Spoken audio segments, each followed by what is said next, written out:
All right, this should be a fun one. So, in previous videos, I said that we don't have free will, and as a result, there's no knowledge. Or, in other words, we can't know anything.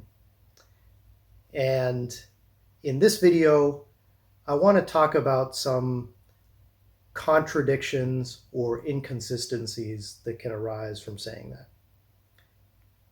So, the first one is kind of a direct contradiction.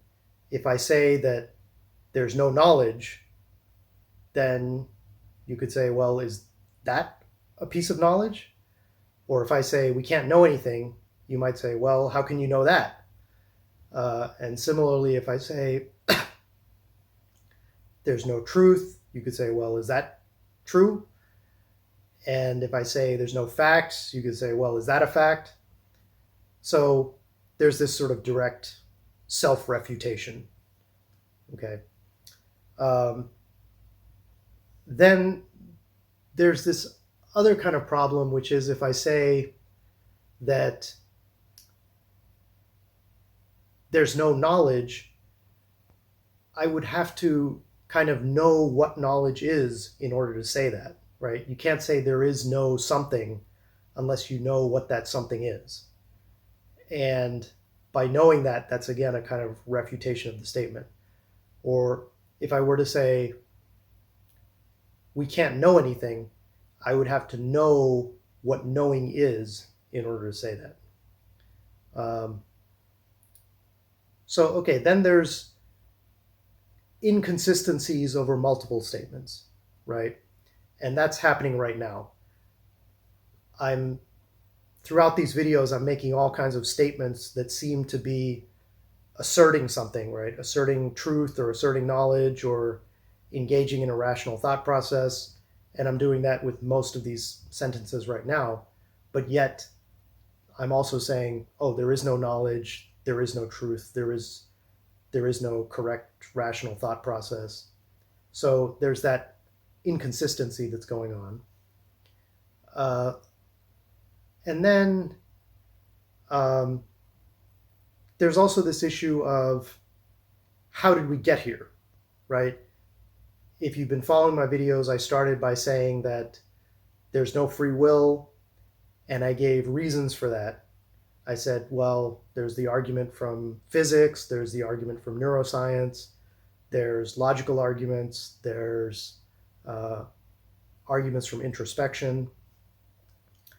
And then I said, okay, there's no free will. And from there, I gave further arguments to get to the point that there's no knowledge. I said, well, if there's no free will, then things just apparently happen, and there's no separation between me and the rest of the world. There's no way to verify things are correct, so there can be no knowledge, right? So it seems like in getting to the point of saying that there's no knowledge, I used knowledge, I used facts, I used rational thinking. So it seems like a contradiction between the conclusion and the process used to get there. So, okay, there's all these seeming contradictions and inconsistencies. Um, Philosophers have said a lot about this kind of stuff. Starting from the ancient Greeks, they've written easily thousands and thousands of pages on this. And if you want to read about it, you can look up self-refuting statements, self-contradictory statements, or you can more generally read about philosophical skepticism. Okay, I'm not going to get into the details of the arguments here. I'm going to just try and cut them out at their root. Okay, so my responses, so to speak, would be, first of all, how do you know about inconsistencies or contradictions? Right? You say this is a contradiction, this is an inconsistency. How could you know that? You might feel it's a contradiction or inconsistency, but how can you know that that's correct, right? How can you engage in a rational thought process? a correct rational thought process to realize that something is a contradiction or an inconsistency. And also, uh, inconsistencies occur over time, right? It's something in the past is not consistent with something in the present. How can you know anything about what happened in the past or what's happening in the present, right? And how can you compare them correctly?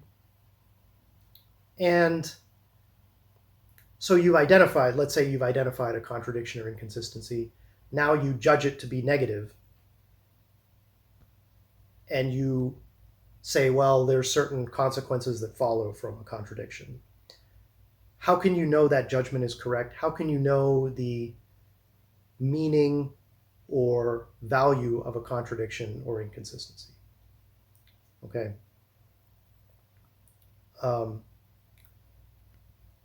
So in response to that, you might say, well, if you're just going to say that I can't know anything, or how can I know anything to everything I say, then we can't have an argument here.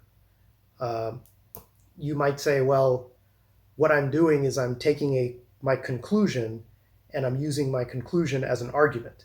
I'm engaging in circular reasoning. And again, in response to that, I can say, well, how do you know I'm engaging in circular reasoning, right? How do you know that that's what's going on? How do you even know that an argument is taking place, or what the meaning of an argument is, or the value or consequences of an argument? So this whole thing may leave you feeling unsatisfied. But again, how do you know that unsatisfactory feeling is correct, or what its use is? So I'll stop.